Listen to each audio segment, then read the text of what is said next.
History remembers Henry VIII as the king who married 6 times. But what it often glosses over is the calculated brutality he inflicted on the women who failed to give him what he wanted. When Henry VIII wanted something, he would reshape the entire religious landscape of England to get it.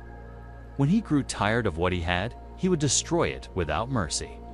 The fates of his wives were not accidents of history, but calculated demonstrations of absolute authority carried out through legal machinery, specifically designed to ensure no woman who wore the crown could ever defy him and survive.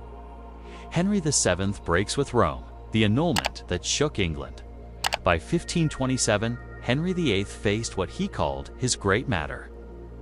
His wife, Katherine of Aragon, once beloved and respected, had given him only one surviving child, a daughter. Mary, in a kingdom with no precedent for a ruling queen. Henry convinced himself that God was punishing him for marrying his brother's widow. Katherine had been briefly married to Henry's elder brother, Arthur, before Arthur's death, and Henry now claimed this violated biblical law, but Katherine refused to cooperate. When Henry demanded she retire quietly to a nunnery, she responded with steel in her voice. "God never called me to a nunnery. I am the king's true and legitimate wife." She had powerful allies, particularly her nephew Charles V, the Holy Roman Emperor, who controlled vast territories across Europe. When Henry appealed to Pope Clement VII for an annulment, he found himself checkmated by Catherine's family connections. The Pope, unwilling to anger the most powerful ruler in Europe, stalled for 6 years. Henry's solution was as ruthless as it was revolutionary. If Rome would not give him what he wanted, he would simply remove Rome from the equation. Between 1531 and 1534, Henry systematically dismantled papal authority in England, replacing it with his own.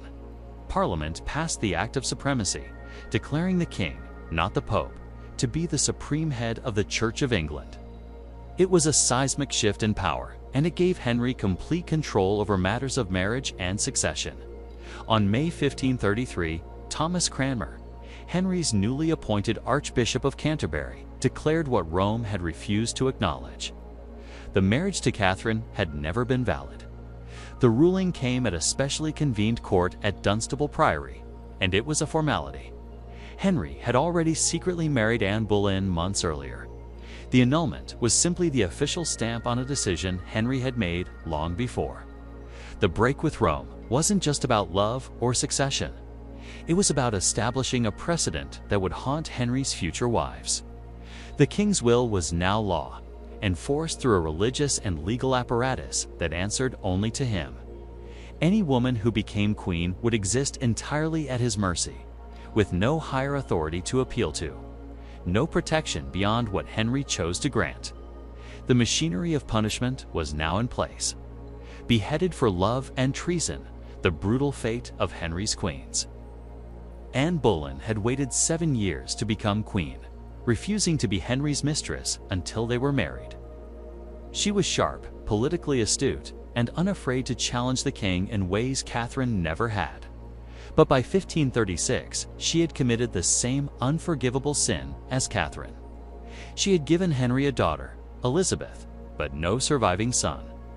After a miscarriage on January 15, 1536, that appeared to be a male child, Henry's patience shattered. What happened next was a masterclass in judicial murder. In late April, while Anne sat watching the May Day jousts as acknowledged queen, Henry's chief minister, Thomas Cromwell, was already assembling the case against her. Within days, 5 men were arrested on charges of adultery with the queen, including her own brother, George Boleyn.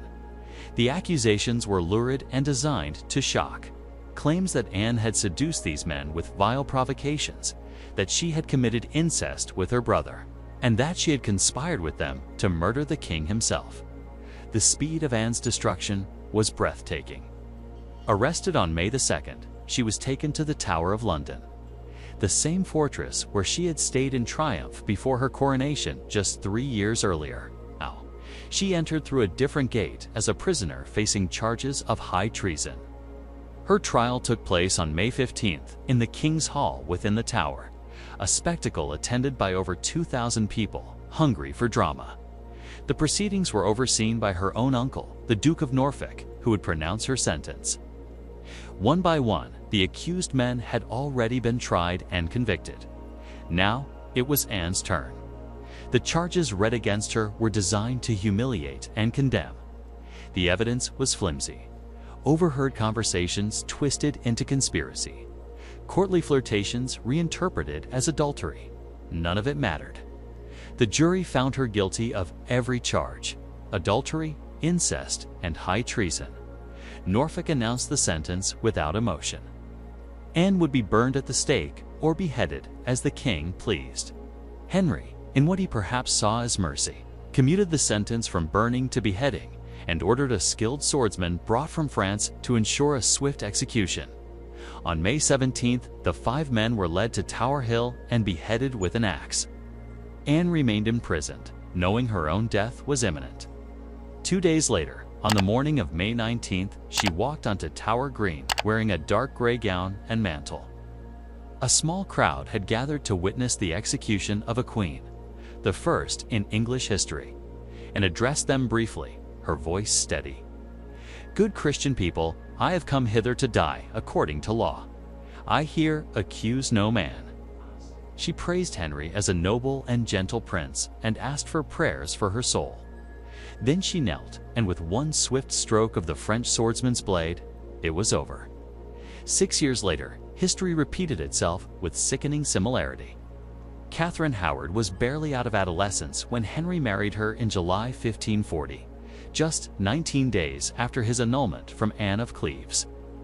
At roughly 17 years old, Katherine represented youth and vitality to the aging, increasingly paranoid king. He called her his rose without a thorn.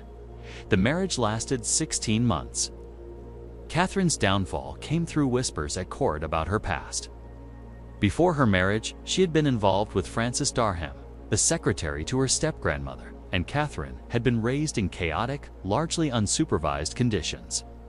Worse still, after becoming queen, Katherine had rekindled romantic contact with Thomas Culper, one of Henry's own gentlemen. Their meetings, arranged with the help of Lady Rowford, were reckless and doomed. When Archbishop Cranmer brought the allegations to Henry in November 1541, the king's rage was total. Unlike Anne Boleyn, Katherine Howard would receive no trial. Parliament rushed through the Royal Assent by Commission Act, which made it high treason for a queen to fail to disclose her past relationships to the king within 20 days of marriage. Katherine was guilty by definition. She spent the winter imprisoned at Can Abbey, then was moved to the Tower in February 1542. On the evening of February 12th, she was told she would die the next morning. In a gesture that still haunts historians, Katherine asked for the execution block to be brought to her room so she could practice placing her head upon it. She was determined, even in terror, to die with dignity. The next morning, February 13th, Katherine was helped onto the scaffold on Tower Green, weak and barely able to speak. There was no French swordsman this time, no special considerations. She was executed with the common axe, just another condemned traitor. Lady Rowford followed her to the block moments later, kneeling in Katherine's blood. Both were buried in unmarked graves in the chapel of St. Peter at Vincula, joining Anne Boleyn in death as they had never been joined in life. Katherine Howard was perhaps 19 years old. Katherine of Aragon cast aside isolation after the Great Divorce. While Anne Boleyn and Katherine Howard died swiftly on the scaffold, Katherine of Aragon endured a slower, more calculated form of punishment. After Henry separated from her in July 1531, she would never see him again. More devastating still, she was forbidden from seeing their daughter Mary, who was then 15 years old. Henry knew exactly how to hurt Katherine most deeply. He used their child as a weapon against her. For the next 5 years, Katherine was moved from residence to residence, each one more remote and uncomfortable than the last.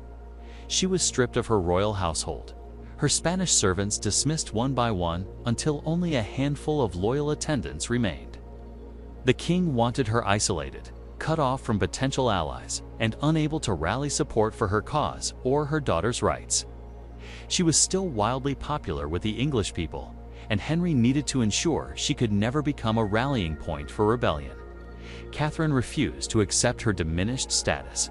In every letter, she signed herself, Catherine the Queen. She would not acknowledge the enrollment and would not accept the title of Princess Dagger that Henry tried to force upon her. This defiance, while admirable, only increased Henry's determination to break her. He denied her request to see Mary, knowing the separation caused both mother and daughter unbearable anguish. The message was clear: submission would be rewarded, resistance would be punished. By 1534, the situation had worsened dramatically. Parliament passed the Act of Succession, declaring Mary a bastard and placing in Boleyn's daughter Elizabeth as heir to the throne. Katherine, watching from her enforced exile, could do nothing to protect her child from this legal assassination of her birthright. Her health, never robust in England's damp climate, began to deteriorate. She developed symptoms that physicians could not adequately treat. Possibly cancer, though the diagnosis remains uncertain. On May 15, 1534, Katherine was moved to Kimbolton Castle in Cambridge, her final prison. The castle was damp, poorly maintained, and increasingly uncomfortable as Katherine's resources dwindled. She lived in only a few rooms, attended by her remaining Spanish ladies and a handful of servants. Her appeals to see Mary went unanswered. Henry, now married to Anne Boleyn and desperate for the son Anne had not yet provided, had no interest in showing mercy to the woman he had set aside. Katherine spent her final months in prayer and writing letters to her supporters abroad, particularly her nephew Charles V. She never gave up hope that her marriage would be declared valid, that Mary's rights would be restored. But as winter set in during late 1535, it became clear she was dying. Her health collapsed rapidly over Christmas and into the new year. She requested permission for Mary to visit one final time. Henry refused. On January 7, 1536, Katherine of Aragon died at Kimbolton Castle. She was 50 years old. Two of her most loyal servants, Maria Delanus and Eustace Chappe, managed to reach her bedside in her final hours. After her death, an examination revealed that her heart had turned black, a finding that sparked rumors of poisoning, though modern historians believe it was likely a symptom of cancer. She was buried at Peterborough Cathedral, not as a queen, but as the Dea Princess of Wales. Her grave marker, however, eventually read, Katherine, Queen of England. A small victory claimed after death. For months after Katherine's death, Anne Boleyn would follow her to the grave, beheaded on charges of adultery. The cruel irony was not lost on observers at the time. Katherine had maintained her dignity and her faith through years of humiliation and isolation, only to die in obscurity. Anne had risen to power by displacing Katherine, only to discover that the machinery of royal punishment she had helped create could just as easily be turned against her. Henry VIII's treatment of his wives reveals the terrifying reality of absolute power in Tudor England. For these women, there was no escape, no higher authority to appeal to, and no protection beyond the king's favor. And that favor could evaporate overnight, replaced by calculated cruelty. Katherine of Aragon spent her final years in isolation, punished for refusing to deny the truth of her marriage. Anne Boleyn and Katherine Howard died on the scaffold, their heads severed by the same legal machinery Henry had built to serve his desires. Which of Henry VIII's wives suffered the cruelest fate? The swift brutality of the executioner's blade, or the slow torture of exile and isolation, forbidden even the comfort of seeing their children one last time? The women who wore England's crown in the 1530s and late 40s learned what absolute power truly meant. Not the power to rule, but the power to destroy completely within the law and with the full weight of church and state behind.